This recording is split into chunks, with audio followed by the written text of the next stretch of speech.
Hi, Sage. My name is Stanley Chetty. This is my wife, Shamin Chetty. And we live in this home that you see now in Kensington, Johannesburg. We're from Durban.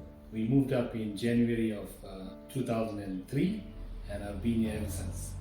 We have two kids. The eldest is a boy named Christopher. He's 25 and married. And my daughter will turn 21 later this month. And she's studying. In 2015, I collapsed. And when I was taken to the hospital, they found out eventually that I had twice the level of potassium in my body as I was supposed to have. So that was very dangerous. And they kept me in. And while doing all the other tests for the other organs, they found out that I was already at stage 3 regarding the kidney function. But he did tell me that it's irreversible and there's going to come a time when you're going to be requiring dialysis. And you must be prepared for that, You know, I'm a person that came up from the apartheid era. I led the class boycotts of my school when I was 16. Every time I see a mountain, I like to gate crash that mountain. Every obstacle I see, my nature is, you do not accept this limitation. And that's how I've lived my life. I always break limitations. So when I had that in my mind, I said, no, this will never affect me. I will beat this. I began to suffer a lot of nausea and, vomiting at work, vomiting at home, vomiting when I'm driving. And when I saw my local GP, he told me, listen, your kidneys are failed. It's not removing the toxins, it's not removing the bile. You have to go for dialysis. Emotionally, mentally, physically, I came down from a high to almost nothing. In fact, I didn't want to live. I said, if this is what my life is going to be for the rest of my life, going for dialysis, I'm unable. At that time I was very, very weak. I struggled to get out of bed. I struggled to brush my teeth. My wife had to give me a bath. She had to wipe me. She had to change me. She had to serve me. I'll sit here sometimes for 24, 48 hours without getting up. And I think, what kind of life is this? What kind of diseases can damage me so much?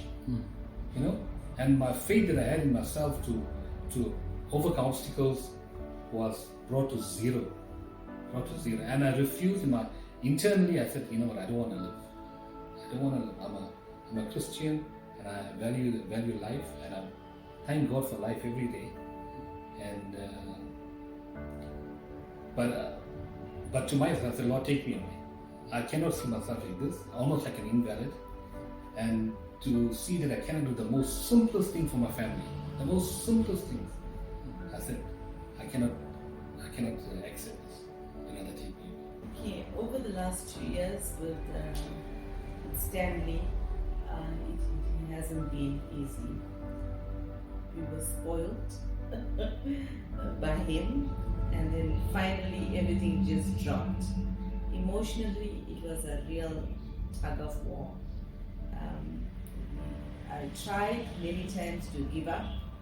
There were times there was breaking points where you would scream for no reason, or the pressure points where you want to just run away.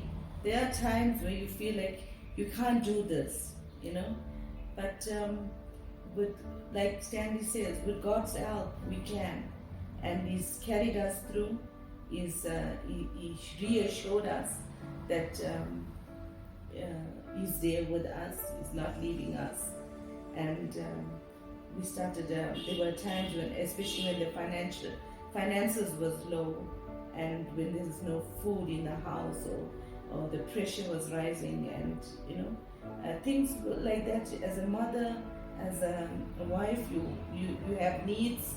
You need to take care of your home, but when the pressure rises at that time, you don't know what to do, who to turn to. We were like, I felt like I was a beggar, I was begging for stuff. I was trying so much to get so much done, and it never worked at that time.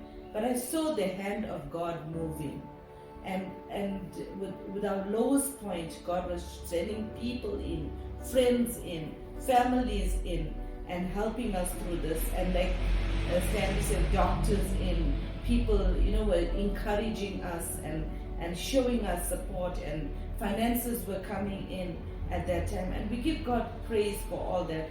I want to just say that as a wife and as a to Stanley, that he's been a very good man from the time I know him, and for him to struggle in this, it was very hard. So it's very hard. So, and to we just want him to know that we love him, we care for him, and no matter what happens, we're still there. And with all the pressure, and I just want to thank the nurses that are taking care of him. I want to thank the dialysis center. I want to thank all the doctors that have put their hands to with Stanley. And when he come back and he tells me how much they care for him, and this doctor said that, or the nurses helped him in this way and that way, I just want to thank you from the bottom of my heart, because it's not easy. It's never easy. I want to thank God for you, and I know that this center will be blessed, and God will outpour many more blessings over this center.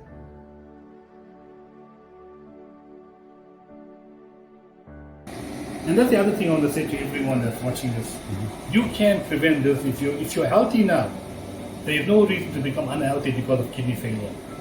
If you can make the changes now, I tell you, if I look back over my life, I was such a fool. I worked in Coca-Cola in Durban and in Johannesburg, and they gave us free cool drinks. I used to have 10, 11, 12 bottles a day. It was free, and it was so hot. And I didn't burn out those levels of sugar that I brought into my body.